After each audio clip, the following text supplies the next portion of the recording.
করে ভগবানের প্রতি আমাদের ভালোবাসা উত্তরোত্তর বৃদ্ধি পাবে। ভগবানের প্রতি ভালোবাসা বৃদ্ধি করার জন্যই ভগবানের নাম সংকীর্তন, ভগবানের কথা, ভগবানের লীলা, এইগুলো কানে শ্রবণ করা। আর কি হয় জানেন, অনেকে বলেন যে হ্যাঁ অনেক শুনি, আমি অনেক শুনি, কিন্তু মুখে তো একটু বলে না। মুখে বলছে, মুখে নিজেদের মধ্যে যখনই আলোচনা হচ্ছে, হয় সাংসারিক কথা নয় বিষয়ের কথা। তো এবার কোনো ব্যক্তির মধ্যে যদি কোনো কথা গিজগিজ করে, কোনো বস্তুর মধ্যে কোনো কথা, কোনো বিষয় যদি সেটা ঠাসা ভরে থাকে, তখন কি হবে দেখবেন, সেই কথা মুখ দিয়ে বেরিয়ে পড়বেই, পড়বে তো, চলতে ফিরতে বেরিয়ে পড়বে।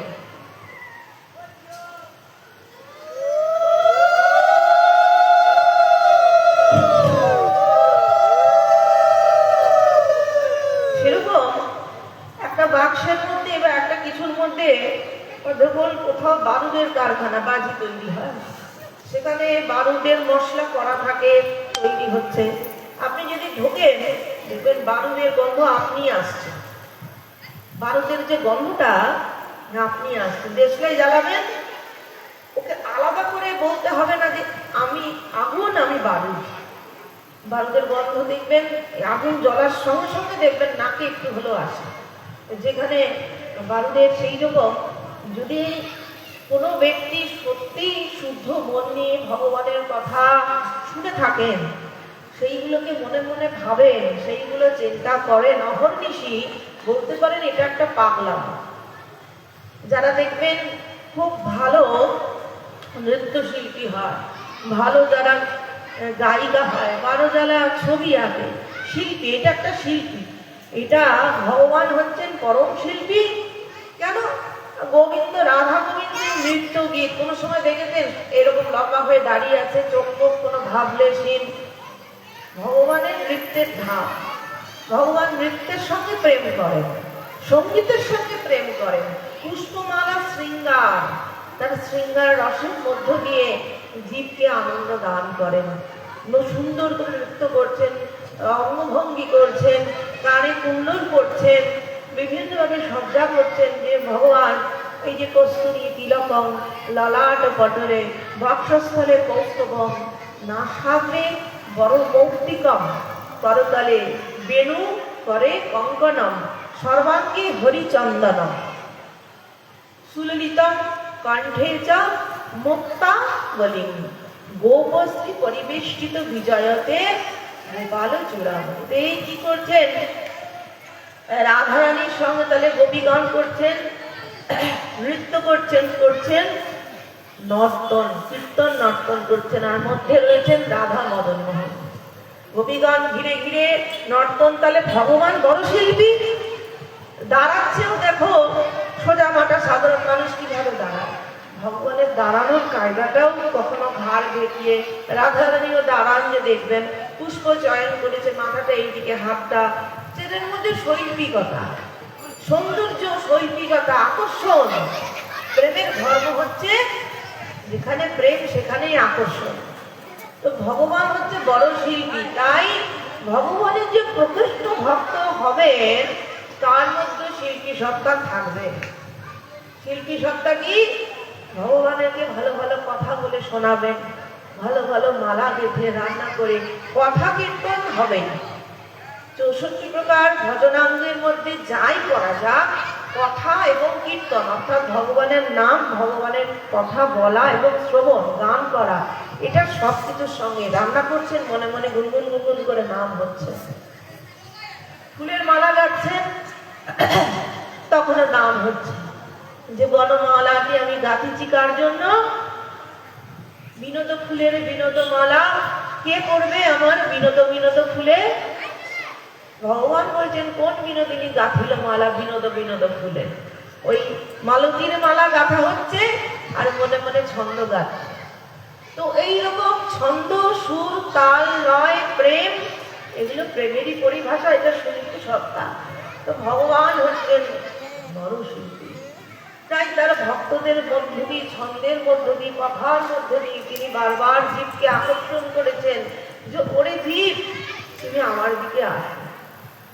এখন কি যাদের প্রকৃত কৃষ্ণ ভক্তি হয়নি তারা কি বলেন, তাদের ভাষাগুলো খুব সহজ সরল ভাবে বলছে। তারা বলেন আমি 30 বছর, আমি 40 বছর, আমি 50 বছর ধরে আমি এগুলো করছি, আমি অনেক কিছু জানি, আমার মতন জানা সম্ভবপর না, আমি অনেক কিছু দেখেছি, আমি এই করেছি। একটা অভূমিকা কাজ করে। আমি কৃষ্ণকে ভালোবাসি, কৃষ্ণের সাথে আমার বিশেষ সম্পর্ক, কিন্তু যেখানে প্রেমের স্বরূপ কি, যাহা প্রেমের গন্ধ সেই মানে যেখানে যে আমার নাই কোনো প্রেমের গন্ধ, যেখানে প্রেমের স্বরূপ হচ্ছে, যেখানে প্রেমের সম্বন্ধ, যাহা প্রেমের সম্বন্ধ সে মানে মোর নাই গো প্রেম গন্ধ। চৈতন্য চৈতন্যের কথা বলছে, যার প্রেম আছে সে বলছে আমার প্রেমের গন্ধই নেই। প্রেম তো দূরের কথা, প্রেম তো দূরের কথা। মহাপ্রভু বলছেন অই নন্দ তনুজ কিঙ্করম পতিতম মা বিষমে ভবাম্বুদম। ওই বিষমে ভবাম্বুদম, ভবা অম্বুদি মানে কি, ভব বলতে সংসার, অম্বুদি বলতে মহাসাগর। ওই নন্দ তনুজ কিঙ্করম পতিতম মাং বিষমে ভবাম্বুদম কৃপয়া তব পাদ পঙ্কজং ধূলি সদৃশং বিচিন্তয়। বলছেন গোবিন্দ নিজে মহাপ্রভু হয়েছেন, রাধা ভাব ধারণ করেছেন। তিনি বলছেন হে নন্দতনু, নন্দতনু তোমাকে কি বলছি শোনো, তুমি আমাকে কৃপা করো, আমি ভবসাগরে হাবুডুবু খাচ্ছি। আরে মহাপ্রভু ভবসাগরে হাবুডুবু খাচ্ছেন? মহাপ্রভুর পার্শ্বদগণেরই এমন এমন মহিমা, অলৌকিক মহিমা। মহাপ্রভু সাক্ষাৎ প্রাণবিন্দু, কেন্দ্রবিন্দু। মহাপ্রভুর পরিকর পার্ষদ হচ্ছে নরোত্তম দাস ঠাকুর। তারও অনেক 100 বছর 150 বছর পর তিনি এসেছেন, অনেকদিন পর তিনি এসেছেন। নরোত্তম দাস ঠাকুর তার মহাপ্রভুর থাকতে আসেননি, উনি চলে যাওয়ার পর উনি রেখে গেছেন। পদ্মাকে বলছেন, ডাকছেন, নরু নরু করে ডাকছেন। তখন পদ্মা এসে জিজ্ঞাসা করছে কে নরু? তখন বললো যে এই নিত্যানন্দ লীলাচল যাইতে যত কান্দিয়াছো তুমি, সেই প্রেম তীরে তীরে বান্ধিয়াছি আমি, তাই প্রেম এই নাও পদ্মা, গচ্ছিত রাখো। কাকে দেব? বলি যে আমার নরু আসবে। নরুকে? বলে আমার নরোত্তম আসবে, নরোত্তমকে তুমি দিও। এই নরোত্তমকে তুমি দিও, আমি জানবো কি করে কে তোমার নরোত্তম? বলে যাহার পরশে তুমি অধিক উত্তরিয়া বা। আমরা বলি না উঠলে উঠলে উঠছে, উঠলে উঠতে আনন্দে উঠলে উঠেছে।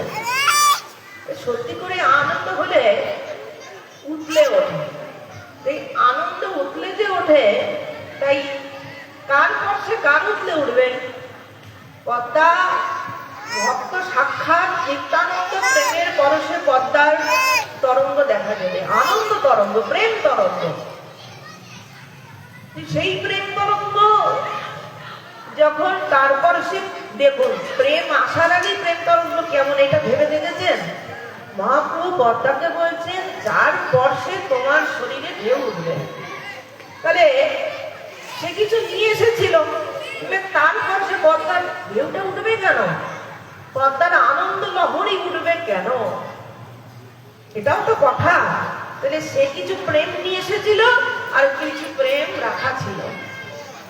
পদ্মার কাছে কিছু প্রেম গচ্ছিত ছিল আর কিছু প্রেম পূর্বেই তার আনা ছিল। দুই প্রেম মিলিত হয়ে গিয়ে নিত্যানন্দ তনুময় আওয়াজ ছিল নরোত্তম দাস। তাই তাদের মধ্যে যদি এত কিছু থাকতে পারে মঞ্জুরি ভাবে, তারা আপনারা তো পাঠ কীর্তন যেটা শোনেন, এইগুলো অনেক কিছু শুনে থাকবেন। দুগ্ধাবর্তনের কথা, সিদ্ধ দেহের চিন্তা করছেন, রাধারানীর জন্য চম্পক দেবীর সেবা আপনি নিয়েছেন, গরম দুধে সিদ্ধ দেহে চিন্তা করছেন, আঙ্গুল ডুবিয়েছেন, দুধ গরম, আঙ্গুল পুড়ে গেছে, মনে মনে চিন্তা করছেন, সিদ্ধ দেহে দেহতে হাত পুড়ে গেছে। তো তাদের যদি এই হয়, তাহলে সাক্ষাৎ যার করুণাতে তারা হয়েছেন তিনি কি? সূর্যের আলোয় আমরা আলোকিত, চন্দ্র আলোকিত, বিশ্ব জগৎ আলোকিত, তাহলে সূর্য কি? তাহলে সেই মহাপ্রভু মহাপ্রভু যখন তিনি এই যে সময়টা প্রাসঙ্গিকতা ক্রমে মহাপ্রভু কার কাছে দীক্ষিত হয়েছিলেন? ঈশ্বরপুরীর কাছে। ঈশ্বরপুরী মাধবেন্দ্র পুরীর শিষ্য, মাধবেন্দ্র পুরীকে লক্ষ্মীপতি পুরীর শিষ্য। লক্ষ্মীপতিকে তিনি ছিলেন মহারাষ্ট্রের বিঠ্ঠলজি যেখানে থাকেন পণ্ডরীনাথ, সেখানে মানে দক্ষিণ দেশে, সেইখানের থেকে দীক্ষিত উনি হন। এবার মাধবেন্দ্র পুরীর লক্ষণ কি ছিল? আকাশে মেঘ দেখলে কৃষ্ণ বলে ভ্রম হতেন, আকাশে মেঘ দেখলে কৃষ্ণ বলে ভ্রম হতেন। আর ওই মেঘ দর্শন করে কৃষ্ণ কৃষ্ণ বলে তিনি অশ্রু বিসর্জন করতেন। যেমন মহাপ্রভু আছে না, মহাপ্রভু তো ভগবান, তার যে রাধা ভাবে আবিষ্ট হল তারও তো হতো না, চিত্র জল্প যেটাকে বলে। কখনো দেখছেন বক উড়ে যাচ্ছে, বলছেন মুক্তাহারো বকপাতি ভালো, গলায় মুক্তার গলা। ইন্দ্রধনু শিখি পাখা উপরে দিয়েছে দেখা, আর ধনু বৈজয়ন্তী মান। আকাশে ইন্দ্রধনু দেখা দিয়েছে, মহাপ্রভু দেখছেন গোবিন্দের মাথার শিখি পাখা, আর গলায় আর ধনু কি বলে? গলায় বৈজয়ন্তী মালা। হলে বৈজয়ন্তী মালা, বৈজয়ন্তী পুষ্পে যে বহু পুষ্পের, বহু বর্ণ পুষ্পের সজ্জিত রং হয়, সেই ইন্দ্রধনুকে তিনি মনে করছেন গৌরহরি আমার গোবিন্দের রাধা ভাবে আবিষ্ট তো আমার গোবিন্দের গলার মালা। সেই ভাব ধাবিত হচ্ছে, ঈশ্বরপুরীর ভাব, মহাপ্রভুর ভাব। মহাপ্রভু তো ভগবান সাক্ষাৎ, সেই শ্যাম, তিনি নিজেই কৃষ্ণ, তিনি গোপবিলাস, হ্যাঁ কবু দ্বিজ। তিনি কবু, কখনো ব্রাহ্মণ হচ্ছেন কবু দ্বিজ তিনি, আবার কবু তিনি কি হচ্ছেন? কখনো বিপ্র ব্রাহ্মণ হচ্ছেন, কখনো সন্ন্যাসী হচ্ছেন, আবার কবু সন্ন্যাসী হয়ে যাচ্ছেন তিনি। এই যে মহাপ্রভুর অপূর্ব অদ্ভুত একটা ভাব, যেই কৃষ্ণ সেই গোপী চরণ বিরোধ, এটা তো মানা যায় না। একবার বলছে আমি কৃষ্ণ, একবার হয়ে যাচ্ছে আমি গোপী। কৃষ্ণের অচিন্ত শক্তি অতি সুদূরবোধ, এতে সংশয় প্রকাশ করা উচিত না। এই মাধবেন্দ্র পুরীপাদ এই সময়টা দিয়েই যখন তিনি নীলাচলতে, যখন তিনি বৃন্দাবনে থাকছেন ভজন করার জন্য, কেন কৃষ্ণ বিরহে সর্বদাই ক্লান অশ্রু থেকে অশ্রু বিসর্জন হতো। এবার হচ্ছে তিনি গোবিন্দ কুণ্ডের কাছে, ওখানে তিনি সর্বদাই ভাবে আবিষ্ট থাকতেন। দেখুন এখনো যদি কেউ বৃন্দাবনের ওই গ্রামের ভেতরের দিকে যায়, গিরিরাজের চত্বরে ফাঁকা সময়ে যায়, মেঘ ডাকলে, আকাশে বৃষ্টি পড়লে, মৃদুমন্দ হাওয়া দিলে মনে হয় এই বৃন্দাবন যদি এত সুন্দর হয়, এই চোখে দেখা, তাহলে আমার দিব্য চোখের দিব্য বৃন্দাবন কত না সুন্দর। তো এই যে ভাবতে গেলেও একটা শিল্পী মনের, ভাবুক মনের দরকার পড়ে। সব মন সবকিছু বেরসিক মন রস আস্বাদন করতে পারে না। এই বৃন্দাবনে যখন তিনি গোবিন্দ কুণ্ডের ধারে এরকম বসে রয়েছেন, তিনি ছিলেন অযাচক বৃত্তি। অনেক রকম বৃত্তি আছে, যেমন অজগর বৃত্তি আছে, সাধুদের একরকম থাকে। আকাশ বৃত্তি আছে, আকাশ বৃত্তি খানিকটা একই রকম, ওই অযাচক বৃত্তি আর আকাশ বৃত্তি একই প্রকৃতির। মানে চাতক পাখি আকাশ থেকে জল পড়লে তবে যেমন খায়, আকাশ বৃত্তি দিলে নেয়। অযাচক বৃত্তিটাও তাই, কেউ যদি যেচে মেঘে তুমি খাও, বাবা খাননি আপনি বাবা এই প্রসাদটা নিন, এই ভোগটা গ্রহণ করুন, তখন নিচ্ছে, নয়তো না খেয়েই থাকবে।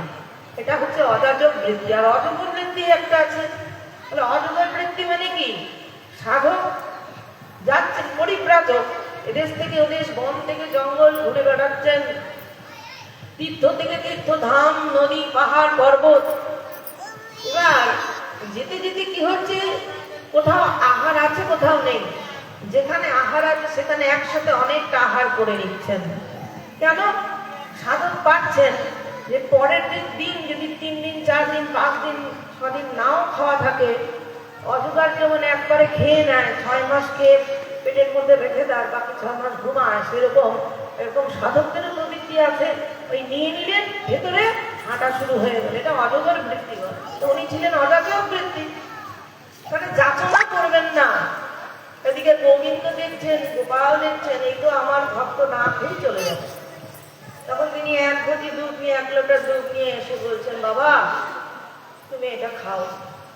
প্রথমে তো অদ্ভুত সুন্দর বালকটিকে দেখে মাধবেন্দ্র পুরীবাদের মন আকৃষ্ট হলো। তারপর বলে, তুমি কে? বলে, আমি এই অঞ্চলের দেবতা, এখানকার দেবতা। প্রথমে আমি রক্ষক, আমি এখানেই থাকি। প্রকাশ হননি প্রথমে বলেছেন, আমি এখানেই আছি, এখানেই থাকি, এখানে যে না খেয়ে থাকে তাকে আমি খাওয়াই, এখানে যেন কেউ না খেয়ে থাকে, আমি দেখাশোনা করি, আমি এখানেই থাকি। ঠিক আছে, তো ওই লোটা দুধ পান করলেন। ভগবানের হাতের দেওয়া তো অনুভব হলো।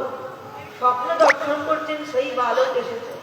সেই বালক এসে তাকে বলছেন যে, বাবা আমি হচ্ছি গোপাল, আমি এদের এই রক্ষক, এই ব্রজভূমির রক্ষক, আমার এখানেই বাড়ি, তুমি তো জানো। আর সেই যে পরীক্ষিতের যে কৃষ্ণের যে প্রপৌত্র বজ্রনাভ, এই বজ্রনাভ যখন আসলেন তখন কৃষ্ণ তো নেই, কিন্তু উত্তরা দেবী বেঁচে আছেন। তারা জিজ্ঞাসা করলেন, দেখো কৃষ্ণের মন্দির কোথায় কোথায় প্রতিষ্ঠা করা যায়। তখন 7টি 8টি মন্দির প্রতিষ্ঠা করেছিলেন সেই সময়। এই সময় গোবিন্দ গোপীনাথ মদন মোহন বৃন্দাবনের ছাড়াও বলদাউজির মন্দির, মানসী গঙ্গার দক্ষিণ দিকে হরিদেবজির মন্দির, আর সেই একটি মন্দির ছিল, এটা হচ্ছে কৃষ্ণের ওই গিরিধারী, অর্থাৎ গিরিকে ধরন করে রয়েছে শ্রীনাথজির একটা মন্দির ছিল তার। এবার কালের প্রভাবে যা হয়, মুসলমান আক্রমণের জগনের প্রভাবে তাকে ওই গিরি গুহাতে কোন রকম কুঞ্জের মধ্যে ঢুকিয়ে রাখা হয়েছে, ভেতরে সব দিয়ে ঢেকে রাখা হয়ে গেছে। তাতে ঢেকেই পড়ে গেছেন। তা বলছেন, অনেকদিন আমার ক্ষুধা নেই, স্নান নেই, আমি খুব কষ্টে রয়েছি, আমাকে উত্তোলন করো, আমাকে সেবা পূজা করো। ব্রজবাসীদের ডেকে নিয়ে আসলেন। মাধবেন্দ্রপুরী গ্রামের মধ্যে গিয়ে বললেন, সকলে আসলেন। খনন করে সেখানে প্রভু প্রথমে হাতটি উঠলেন, একটি হাত উঁচু করে রয়েছে, সেই হাত উঁচু করে তারপরে প্রভুকে নিয়ে এসে তখন তার গিরিরাজের উপরে তাকে পরিবেষ্টিত বসানো হলো, প্রবেশিত করা হলো। প্রবেশন করানোর পর এই তাহার প্রচুর ক্ষুধা, বহুদিন খাওয়া দাওয়া করেননি। গ্রামের বিভিন্ন মানুষ বিভিন্ন জায়গা থেকে যে যত কিছু পালো, যেমন গিরিরাজ যখন আবেশ হয়েছিল, শ্যামসুন্দর যখন গিরিরাজের মধ্যে প্রবেশ করলেন, তখন বলছেন যে যেখানে যা পারছো ভোগ নিয়ে আসো। ভোগ আসছে, তখন বলছে অর আনো, নিয়ে যাচ্ছেন যত আসছে। মন্ডা, মিঠাই, আমাদের বৃন্দাবনে যা যা প্রসিদ্ধ তৈরি হয় সেই সমস্ত বস্তু, সমস্ত চাল থেকে যা কিছু আছে, আটার যা কিছু, সব গরুর দুগ্ধ জাতীয় এবং ঘি জাতীয় যা কিছু নিয়ে আসা হয়েছে, তাকে স্নান করানো হয়েছে, ভোগ হচ্ছে প্রচুর। তো সেই রকম গিরিরাজের এখানেও যেরকম প্রভু এরকম সেদিন সব অনেক কিছু, গিরি গোবর্ধনের জন্য অন্নকূটের ভোগ, যেমন গোবর্ধনের ভোগ হয়, বলে না গোবর্ধনের ভোগ লেগেছে, তাহলে অন্নকূট পাহাড়ের মতো তাকে দেওয়া হয়। অনেক প্রকারের যত রকম পারা যায়, যার যেরকম সামর্থ্য সেই আন্দাজে সে তত সাজিয়ে দেয়। প্রভু সেদিনকে অনেক সব পাবে, সব নেবে। সেই রকমই গ্রামের সকলে এসে যে যেরকম পারলো প্রভুকে সমস্ত নিয়ে এসে ভোগ দিলেন। আস্তে আস্তে কি হলো, এক একদিন এক একটা গ্রামের লোক সেবার ভার দায়িত্ব, মথুরার লোকও আসতে শুরু করলো, প্রভুর সেবা চলতে লাগলো। প্রত্যেকে তার ঘরের থেকে, ব্রজে তো গরুর কম ছিল না, প্রত্যেকের ঘরের থেকে দুগ্ধবতী একটা করে তাদের ভালো গাই প্রভুকে দান করে দিলেন। তার গোশালায় তার দুগ্ধ, ননি, ছানা, ক্ষীর, মাখনের কিছু কমতি থাকলো। কিন্তু প্রভু তখন এই মাধবেন্দ্র পরিবারকে বললেন যে, দেখো বাবা, আমি বহুদিন ধরে আমি এই গিরিরাজের মধ্যে আবদ্ধ ছিলাম। গোবিন্দ গোপীনাথ মদন মোহন, এই তো আমাদের আরাধ্য গৌরিয়ার নাথ। আর এই গৌরিয়ার নাথ, এটাও নাথ, এই গৌরীয়ার নাথই আমাদেরকে তখন স্বপ্ন দিল, মাধবেন্দ্র পরিবারকে, যে আমার বহুদিন ধরে এই তলায় থাকতে থাকতে থাকতে গিরিরাজের তলায় থাকতে থাকতে থাকতে আমার শরীরে স্নান হয়নি, শরীর জ্বালা, এই গরমের মধ্যে আমার শরীরে এত দাবদাহ এত জ্বালা আমি বোধ করছি, যে তুমি আমার জন্য মলয় চন্দন নিয়ে আসো। মলয় চন্দন কোথায়? দক্ষিণ দেশে পাওয়া যায়, উৎকল, উৎকল অর্থাৎ উড়িষ্যার ওই দিক থেকে, ওইটা দক্ষিণের মধ্যে, দক্ষিণ পূর্বের মধ্যে পড়ে। তাহলে মলয় চন্দন আনতে হবে, তাই মলয় চন্দন আনো। মাধবেন্দ্র পরিবার সেই সময় বাংলা থেকে অর্থাৎ বঙ্গভূমির থেকে দুজন ব্রাহ্মণ সেবক গেছিল, তিনি তাদের দীক্ষা দেন, সেখানে তাদের সেবায় নিযুক্ত করে বৃন্দাবনের এখন অনেক মন্দিরের, যেমন শৃঙ্গার বটের গোসাই, তো নিত্যানন্দ বংশের গোসাই দাদা, এরকম বহু, তারপরে রাধারমণের গোসাই, গোপাল ভট্ট গোস্বামী তো আশ্রয় দিয়ে তিনি তো বিবাহ, তার অন্যান্য যদি সেবক রেখে পূজা করেছে, রাধারমণের গোসাই যারা, অনেকেই আছেন বাঙালি ছিল, তাদের অরিজিনটা বাংলার গৌড় দেশ থেকে, কারণ মহাপ্রভু তো জাগালেন, ছিল সেটাকে পুনরায় সংমার্জিত করে জাগিয়ে তুললেন, জগতের মধ্যে প্রকট করলেন। তখন মাধবেন্দ্র পরিবার কি বললেন, নীলাচলে যেতে যেতে যেতে রাস্তায় যখন কাছাকাছি বালেশ্বর রেমুনায় এসে পৌঁছালেন, রেমুনার গোপীনাথ, এই গোপীনাথের কাহিনী সেই ত্রেতা যুগের সময়কার সীতা দেবীর হাতের এই কাহিনী আলাদা। সেই রেমুনার গোপীনাথকে দর্শন করেছেন, ওই অযাচক বৃত্তি কিছু তো চান না, ওখানে হচ্ছে একটা ভোগ হয়, এক একটা মন্দিরে, পুরনো বিশিষ্ট বিশিষ্ট মন্দিরে একটা নির্দিষ্ট করে ভোগের ব্যবস্থা বিভিন্ন জায়গায় আছে, কোথাও পায়েস ভোগ প্রতিদিন হবে, কোথাও হয়তো যেমন খড়দার শ্যামসুন্দর, সেখানে এই তরকা যেটাকে আপনারা বলেন, অর্থাৎ আস্ত খোসাশুদ্ধ কলাই, সেই কলাইটার প্রতিদিন ভোগ হবে। তো নিতাই চাঁদের ওনার পুত্র বিচার, তিনিও সেবা করতেন, শ্যামের ওটা প্রিয়, আর ডালের বড়া, তো প্রত্যেক দিন ভোগ লাগে। আবার নবদ্বীপে ভুবনেশ্বর সাধু বাবার মন্দিরে, গোবিন্দ মন্দিরে, সেখানে ডালের বড়া প্রত্যেক দিন যাই থাকুক ভোগ হবে। এটা বাধা ধরা ভগবানের এক একটা মন্দিরে এক একটা জিনিস, যেমন এই মদনমোহন, বাংলাদেশের এই হারোয়ার মদনমোহন যেরকম মটর শাক চেয়ে খেয়েছিলেন, চুরি করে বলেছিলেন ভেড়া ভোগ, বড়ি নিয়েছিলেন, ডালের বড়ি, এরকম অনেক কিছুই উনার যেটা যেটা খেতে ইচ্ছা হয়েছে তিনি তার প্রিয়জনদের বলে নিজের ব্যবস্থা করেছেন। চিন্তা করুন, আত্মকাম পুরুষ, এই যদি ব্রহ্মজ্ঞানী কোনো বেদজ্ঞ মানুষ বলে, তার কাছে তো ভগবান আবার খাই নাকি? ভগবান সূক্ষ্ম দিব্য, আর এগুলো হচ্ছে জাগতিক, এই পচনশীল বস্তু, দিব্য বস্তুর সাথে অর্থাৎ অক্ষয় বস্তুর সাথে ক্ষয় বস্তুর কোনো যোগাযোগই হতে পারে না। কি করে এটা গ্রহণ করে? ভগবান জ্ঞান না, কিন্তু ভগবান যখন লীলা করেন, ভগবানের লীলা করতে ইচ্ছা হয়, তখন তিনি সবই করেন, আনন্দ পান। তো ওই গোপীনাথের কাছে তখন একটা ভোগ হয়, ছোট ছোট এই মাটির খুঁড়িতে অমৃত কেলি বলে, ক্ষীরের ভোগ হয়।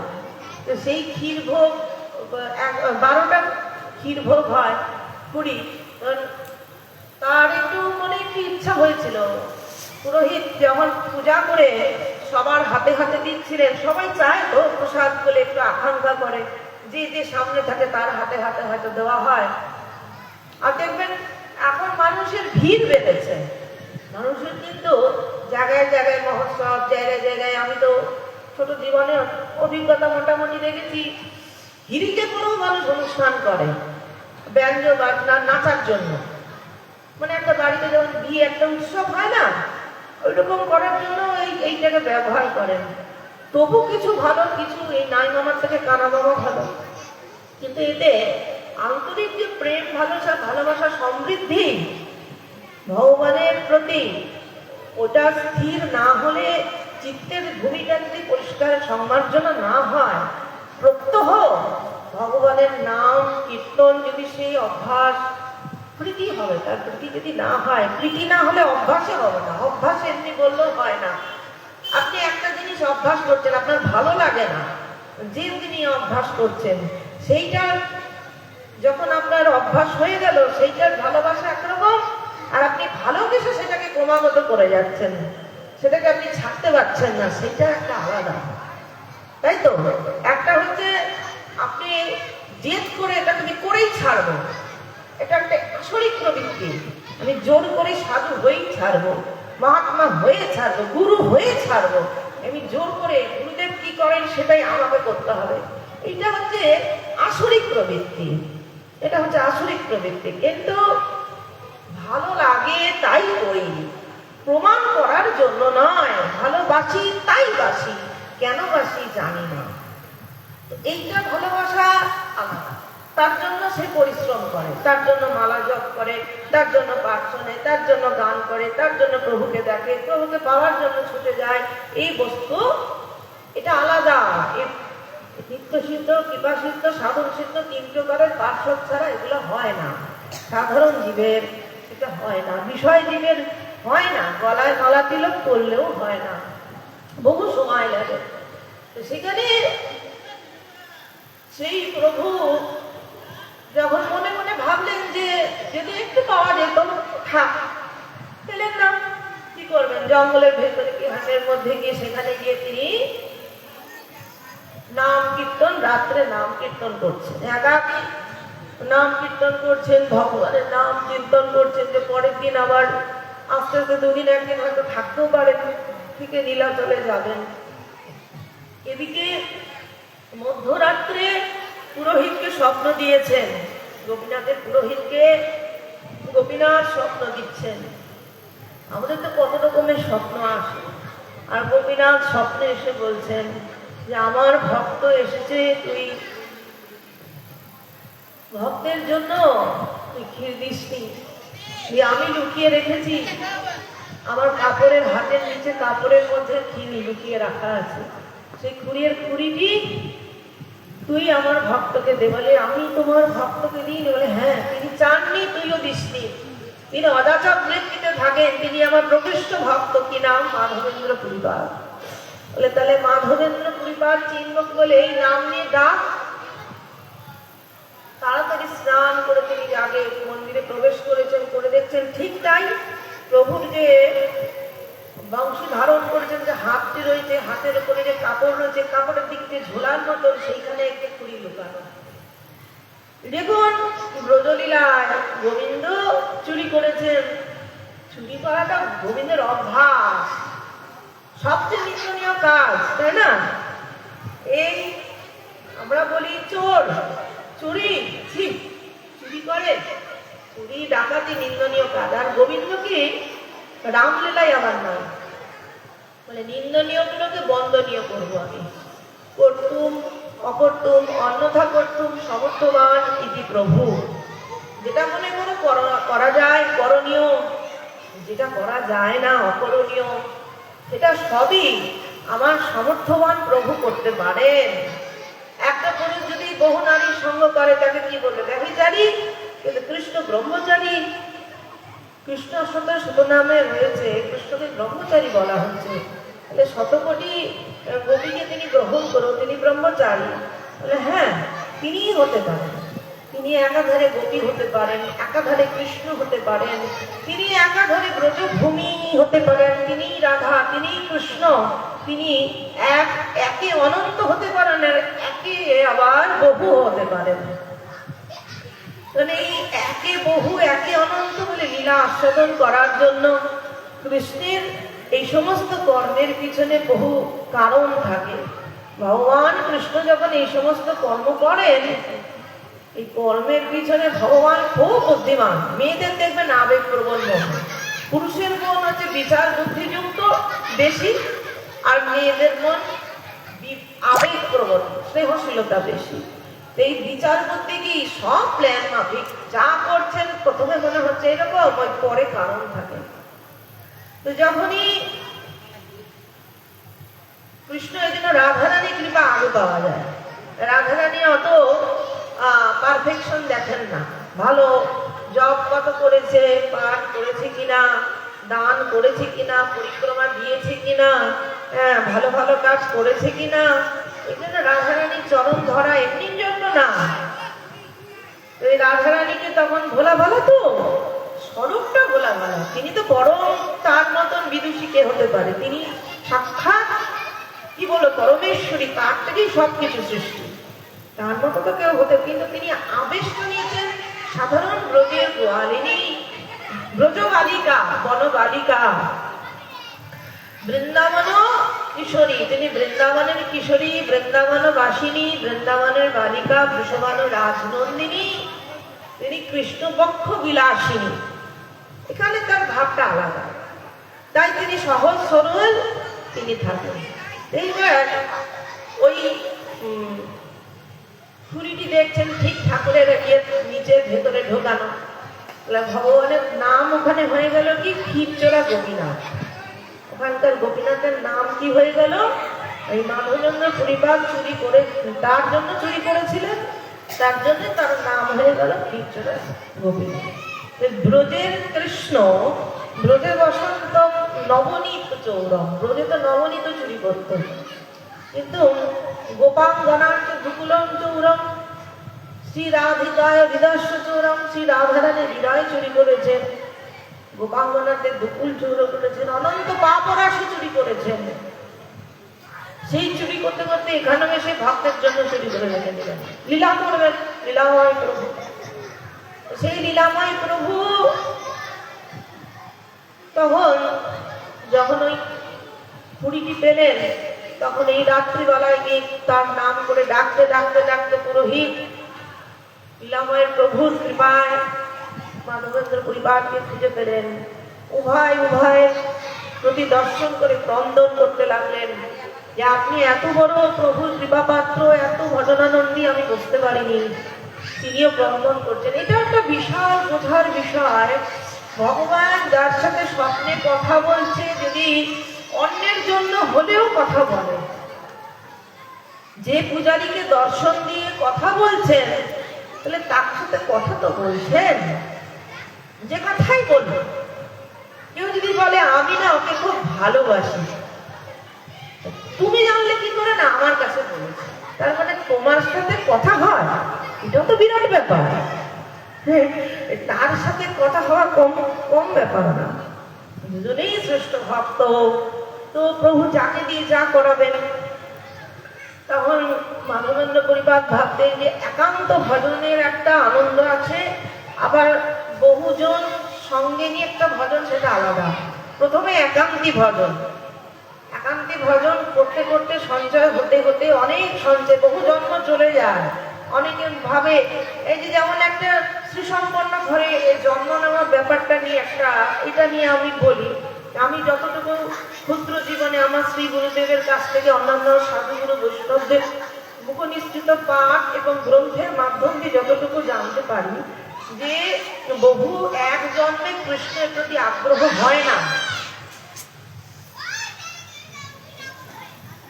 এক জন্মে রাধা কৃষ্ণ গোবিন্দ গৌরহরি নিতাই চাঁদ এক জন্মে আকৃষ্ট না, কোনো না কোনো জন্মের, বহু জন্মে বহু পরিশ্রম, বহু কিছু সাধনার ফলে উত্তরোত্তর বৃদ্ধি পেয়েছে।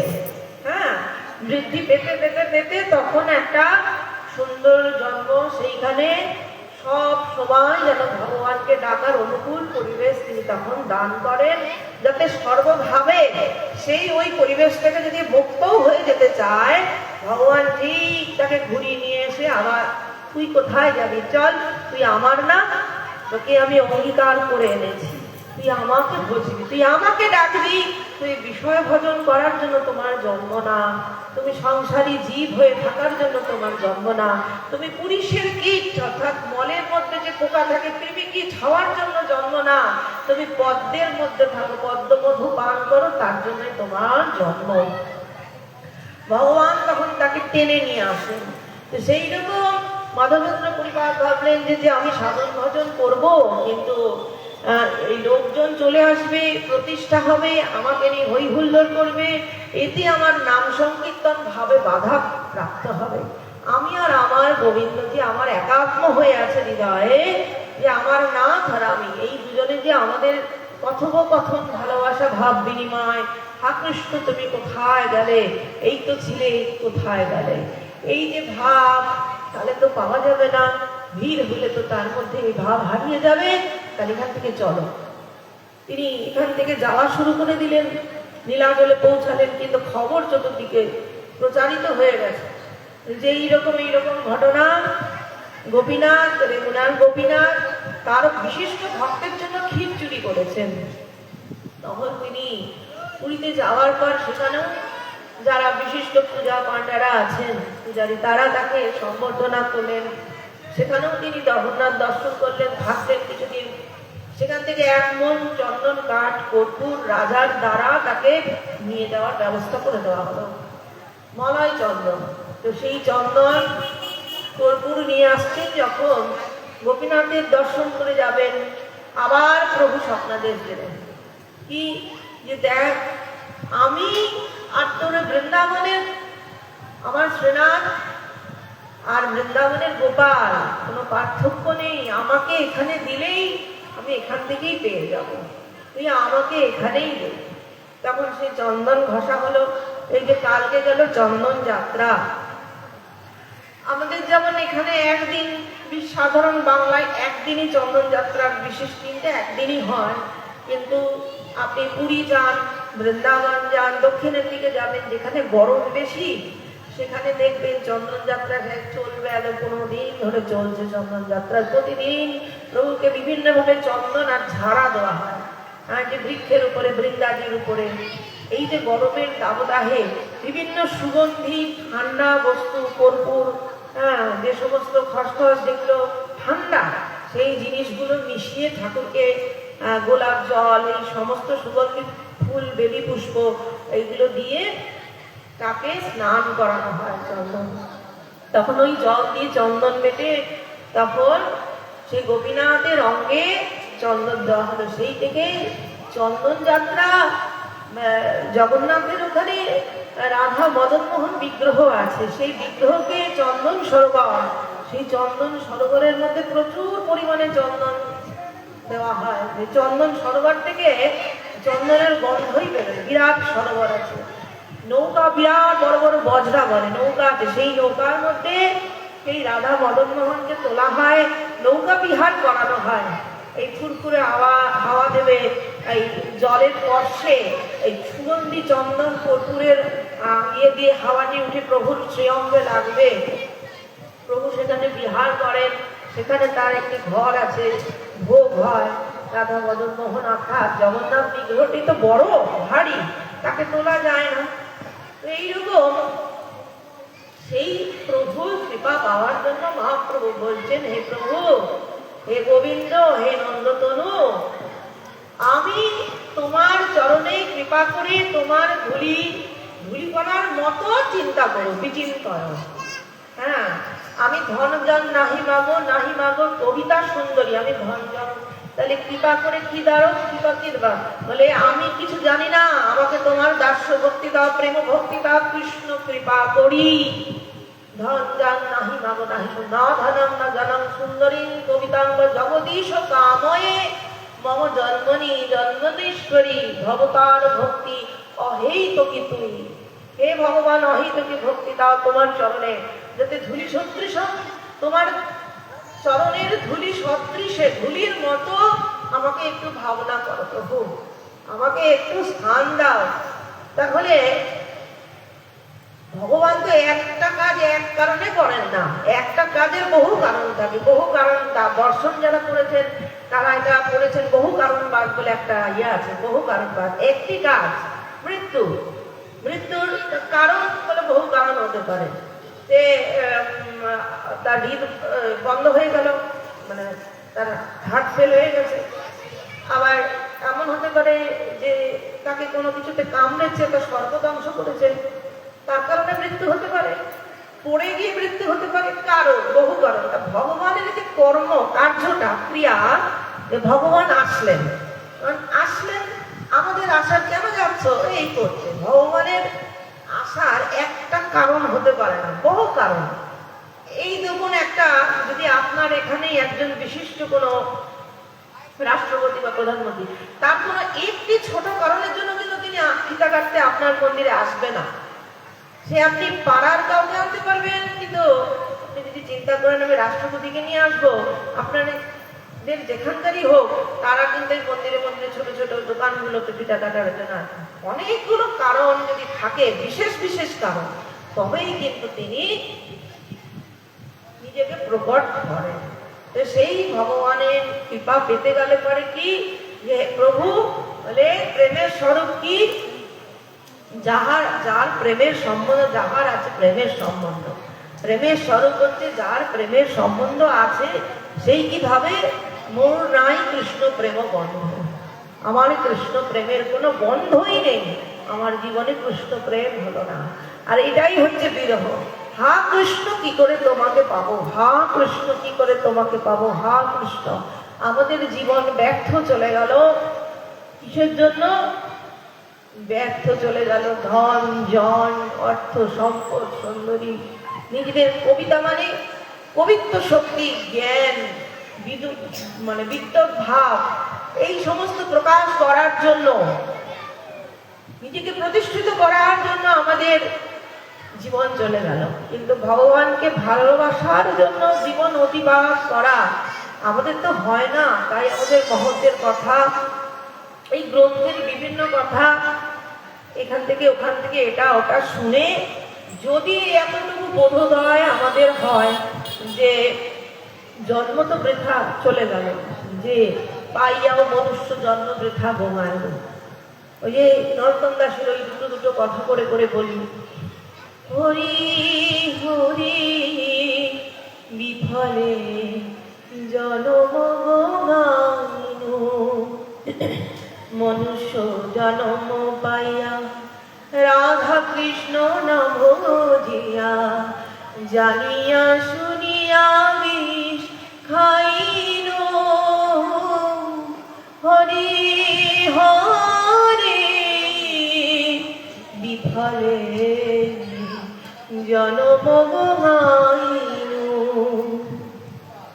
গোলকের প্রেম ধন হরি নাম সংকীর্তন, গোলকের প্রেম ধন হরি নাম সংকীর্তন, রতি না জন্মিল কেন তাই, গোলকের প্রেম ধন হরি নাম সংকীর্তন, রতি না জন্মিল কেন তাই, হরি হরি বিফলে জনম গাইনু, সংসার বিষানলে দিবানিশি হিয়া জলে, সংসার বিষানলে দিবানিশি হিয়া জলে, জুড়াইতে না কইনো পায়, সংসার বিষানলে দিবানিশি হিয়া জলে, জুড়াইতে না কইনো পায়, হরি হরি বিফলে জনম গাইনু, মনুষ্য জনম পাইয়া রাধা কৃষ্ণ নাম জিয়া, জানিয়া শুনিয়া বিষ খাইনু, হরি হরি বিফলে জনম গাইনু, ব্রজেন্দ্র নন্দন দে শচী সুত হইল সেই, বলরাম হইল নিতাই, আহা শচী নন্দ সুত বৃষভানু সুতা যুত, করুণা করো এইবার